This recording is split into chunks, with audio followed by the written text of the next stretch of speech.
Hello guys, papakita ko lang kung paano ko lulutuin ang aking pancit canton para lagyan natin ng konting sustansya kasi hindi naman mas maganda yung may gulay, basta may halo para may sustansya. Naman iboboil ko yung aking gulay. Pagsabay-sabayin ko na kasi ako'y gutom na galing palengke. Anong oras na ngayon? Alas 3 na.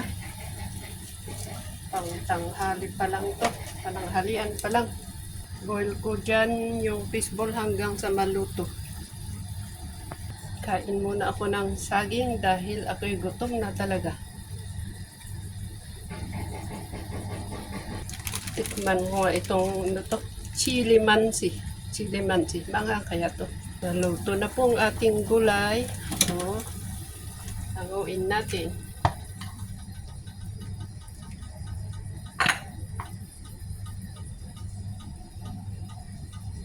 Mga 4 lang ata o 5 puno ng choysam. Ito. Pero kahit anong gulay, basta ang anong gusto. Yun na po yung aking madapit ng maluto yung fishball. Tatapon ko na po itong yung pinaglutuan ko ng gulay para baka maiba kasi yung lasa ng aking pancit. Na-boil na yung water. So, ilagay ko na yung aking pancit. Kapan ko para mabilis. Okay na po yung aking pancit canton. So, tanggalin ko muna.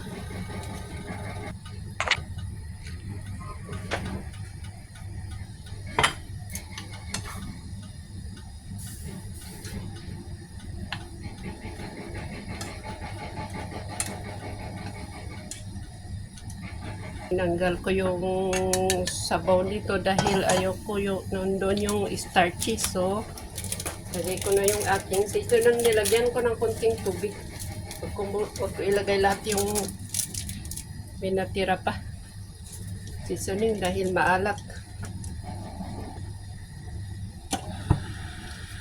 Ayoko kasi yung hindi mapakuluan ito. Gusto ko yung kumulo man lang. May konting sabaw. Tinapon ko yung sabaw nito dahil